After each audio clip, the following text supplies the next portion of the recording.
Many people say that they want to write a book, yet 9 out of every 10 people who start writing a book never finish it, leaving one of their biggest dreams unfulfilled. So, what is it about the 1 in 10 people who do finish writing their book? What do they have, and what drives them to complete their books, their plays, and their songs? Welcome to the Editor's Desk, where we explore their writing experiences, their motivations, and their struggles. And now, here are your hosts, author, writing coach, and self-publishing guide, Lynn Everard, and author, Louise Gomez.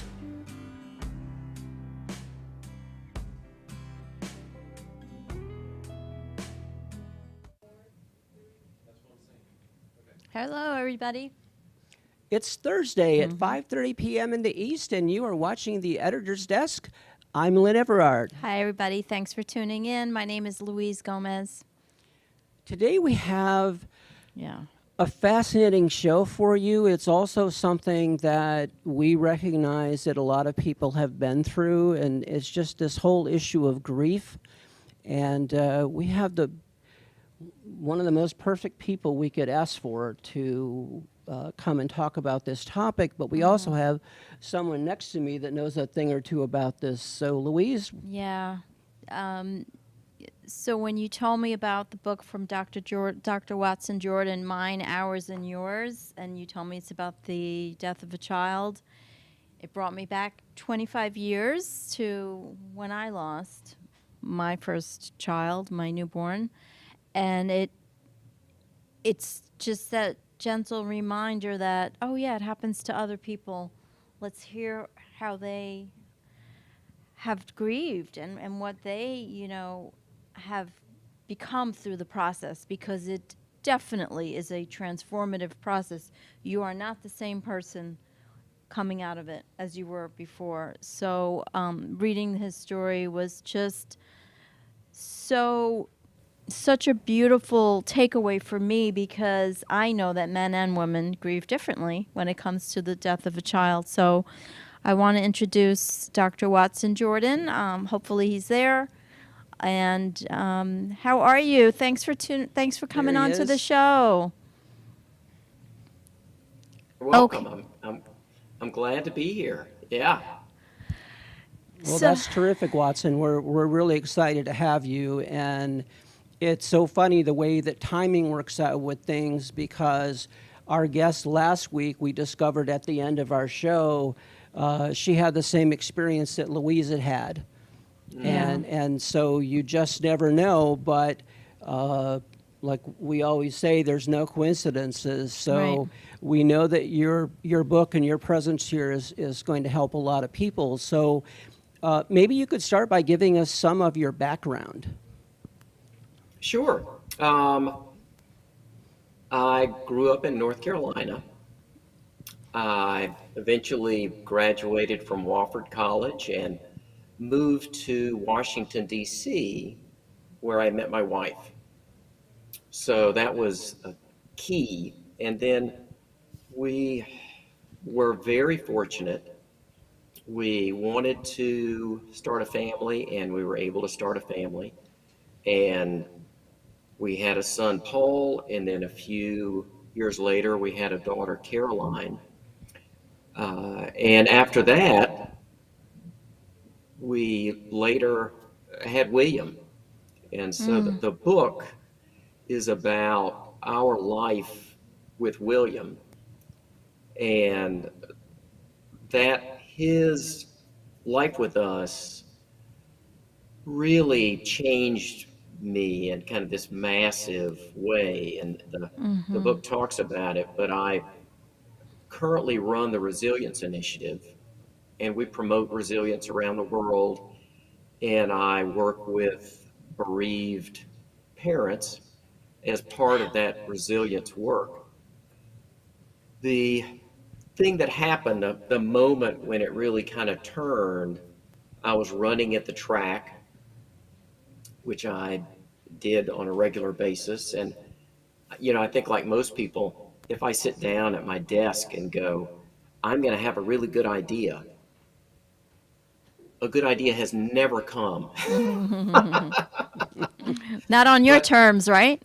no, but often running or kind of doing something. Running was so good because if you're on a bike, you're really moving too fast to think about much else. But I was running at the track, and suddenly it became so clear that our son William did not have a chance to live the life that he might have.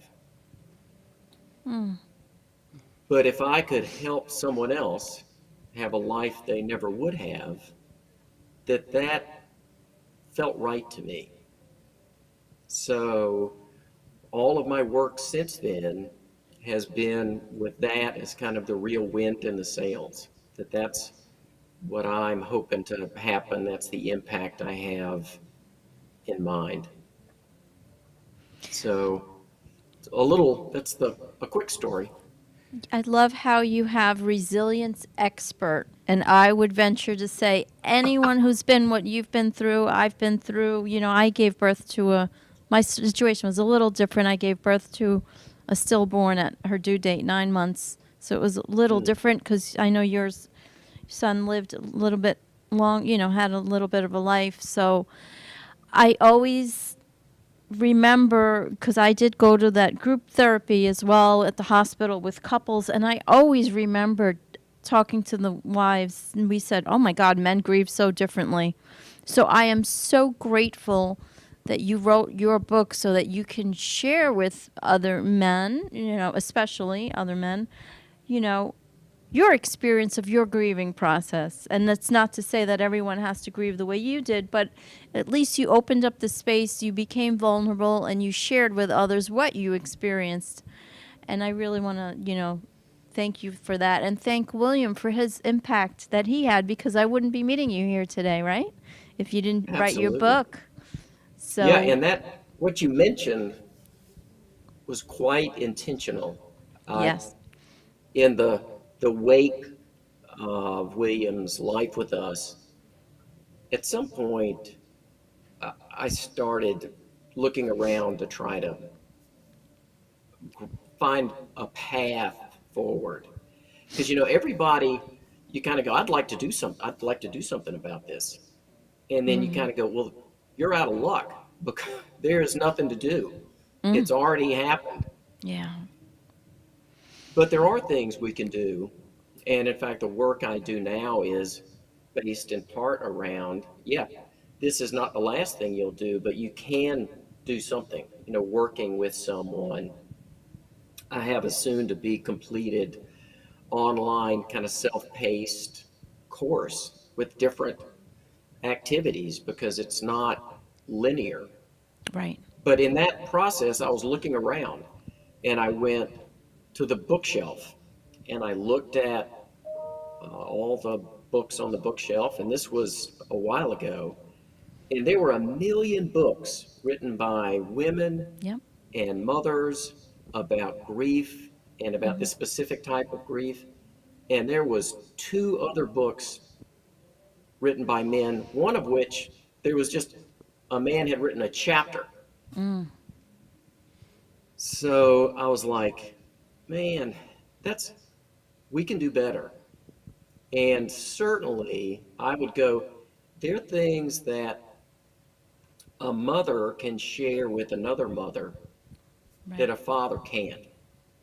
Likewise, I would say there are things that a father can share with another father that a mother can't. So I said, the problem with that bookshelf is not that my singular voice isn't there. The problem with that bookshelf is there's not enough voices of fathers. Yes. So I can do that. So, and it was, with writing, you may have heard this, writing is hard. Yes, we've co-written a book together. We know, yes. Right? Um, but like many projects at the end, it would have been much harder not to write the book. Oh, I love that. It's so true. That is such a valuable statement. And most Saturdays for the last, I don't know, 25 years, I'd go to breakfast with my best friend Frank. Mm-hmm. And it was at that breakfast, a week at a time, that I would start to process things, to kind of, to come kind of, I am so confused. Or, Right. and in this case, Mm-hmm. a specific, you kind of go, what are you confused about? Well, when significant grief happens, Mm-hmm. my world stops. And it can look like the rest of the world has kind of stopped, but not for long. And then it kind of keeps going, Right. which at the end is in our favor. But it's really uncomfortable. You kind of go, hey, my son just died. What do Yeah. you don't need to get to work on time. Yeah. Yeah. Um, so I would talk through those things with Frank. And after years, I wrote an outline. And then the outline was a story. A, Mm-hmm. a poignant story was,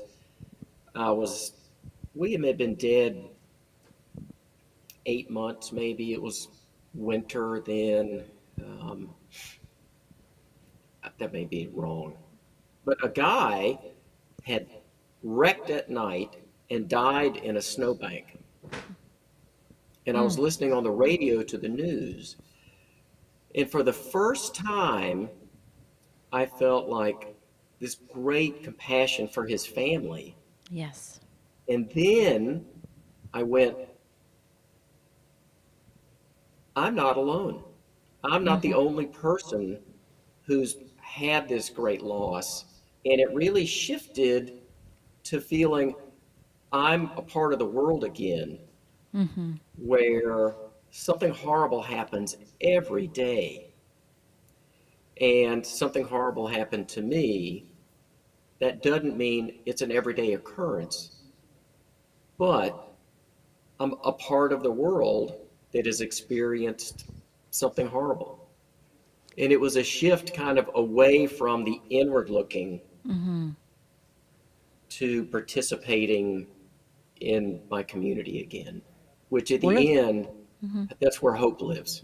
one of the Yes. things Love that it. I found so helpful, especially in a world where men have traditionally, uh, it has been believed that men don't have emotions. It's not that men don't have emotions, it's that men typically don't show them, or they only show emotions that are considered to be acceptable among other men. So, as men, we could get angry, and other men would be okay with that. But if we express Mm-hmm. grief or sadness, there would be no place to go with that. And so, what I love about this is that you were able to go in deeper and create a space, especially when you talked about having a conversation while throwing the football around.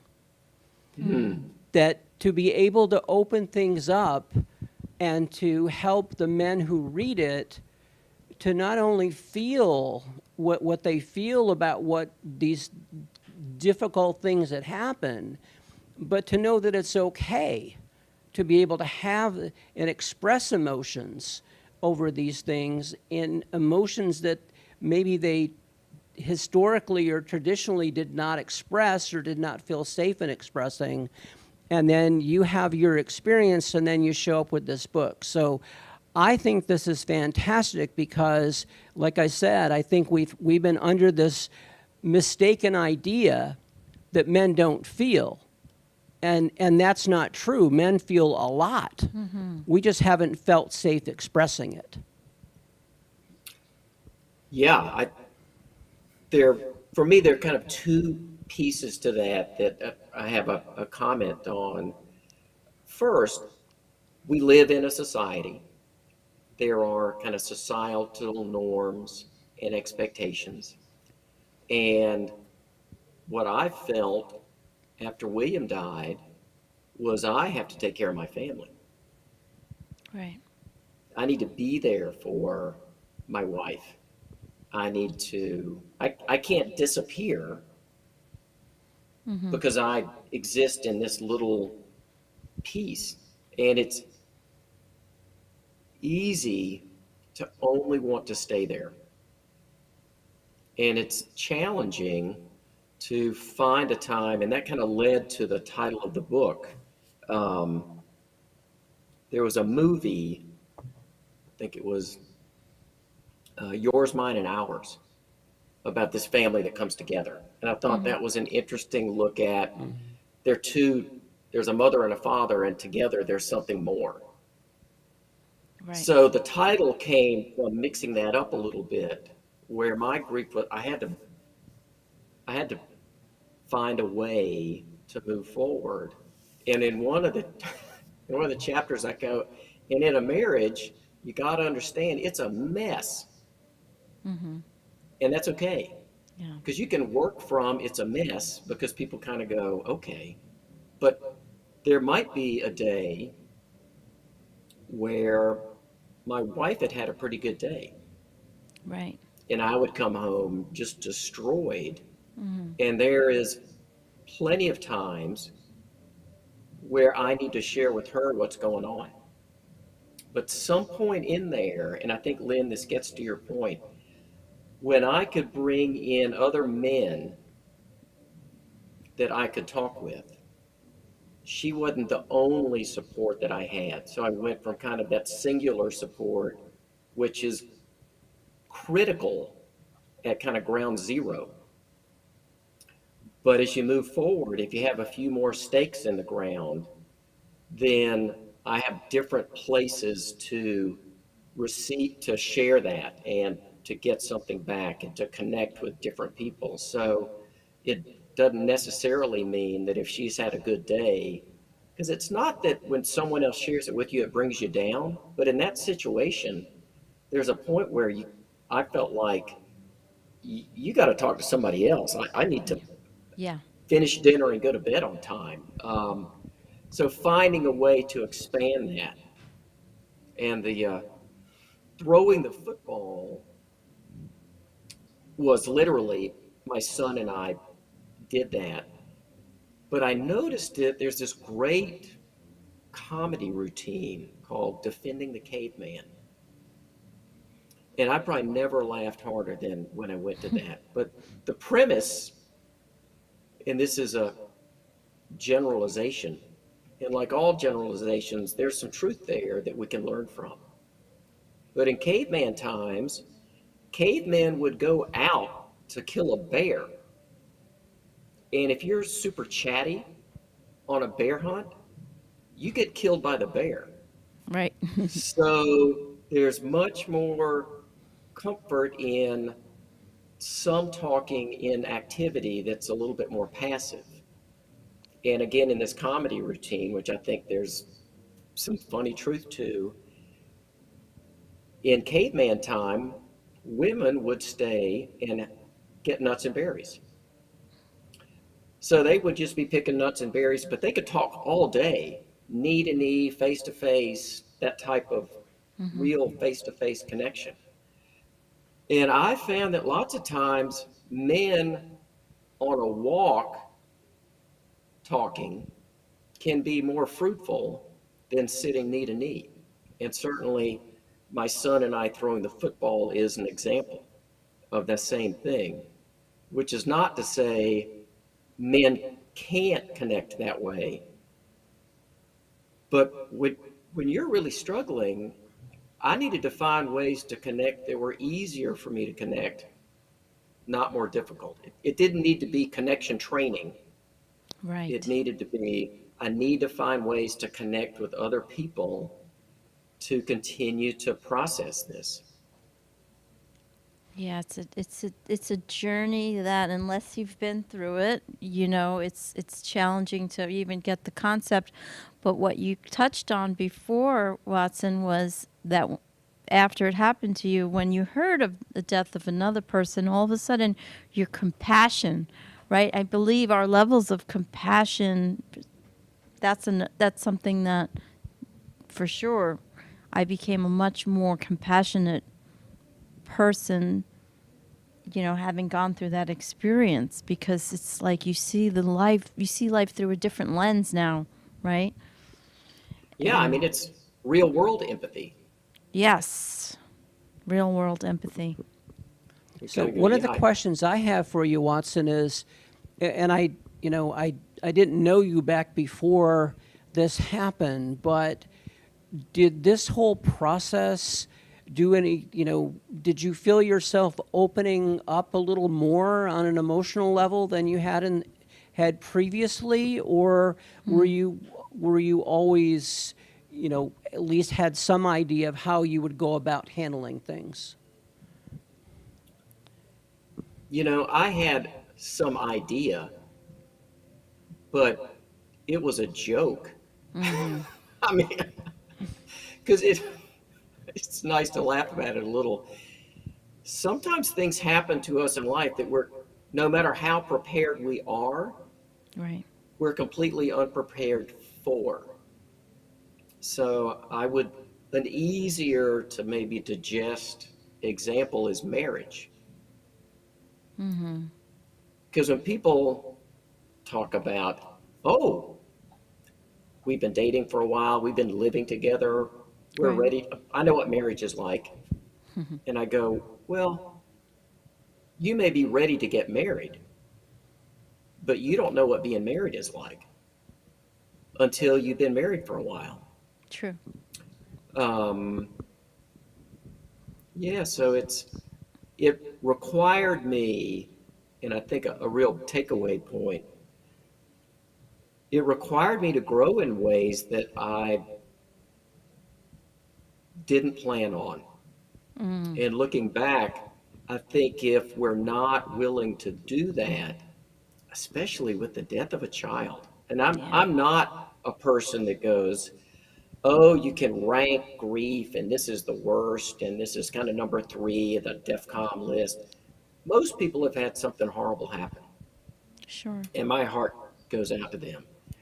But losing a child in a unique way will look for a loose string to pull on in your marriage. Yeah. And if doing nothing, I think ends a marriage.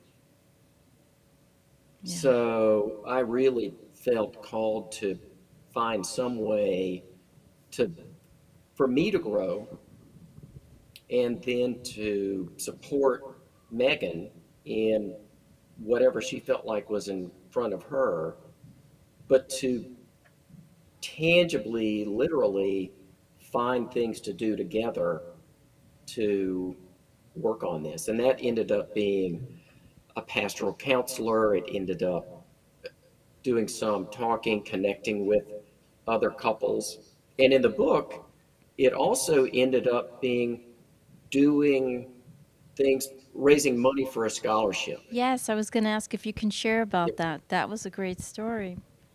Well, Please share. yeah, I was at the track, and the idea, what if someone could have a life that they wouldn't have? All right. So I'm an educator, and you see kids, if the right kid gets to the right school, it's transformative. I mean, they literally go places they never would have gone. So I went, oh, well, I bet I can raise money for a scholarship. And I approached the school, and they obviously were great about it.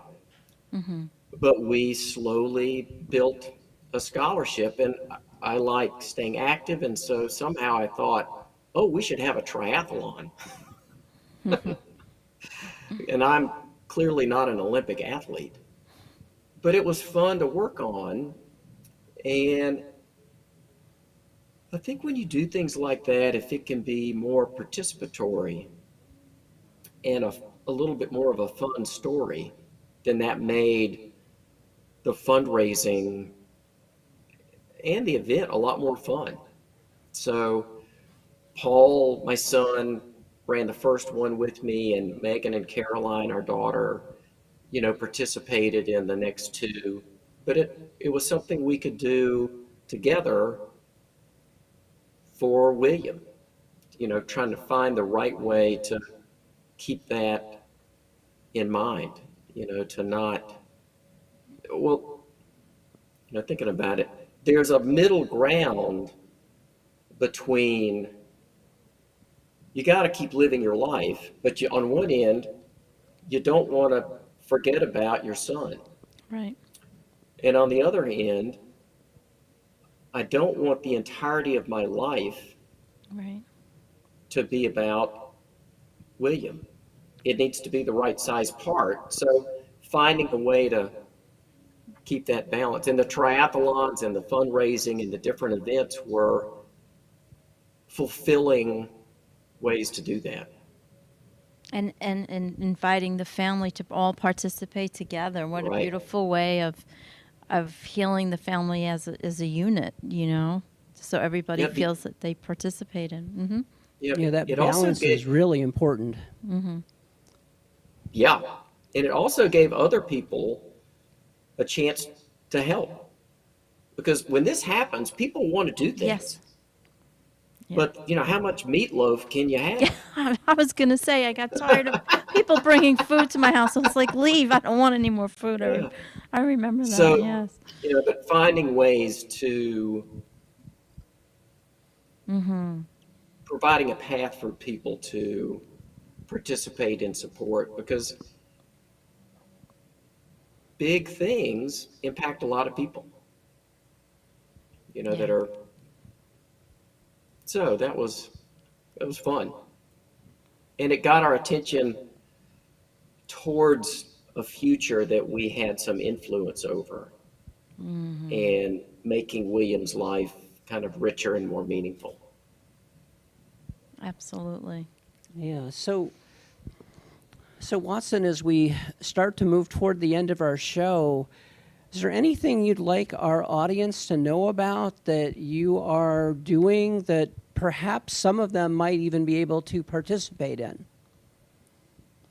Yes, in March, and I don't have the specifics, but I'm starting a once a month, 1 hour kind of Zoom open house for bereaved parents, where it's just Wow. a place you can go. It'll be the same time every month. I think probably the first Thursday at 5 p.m.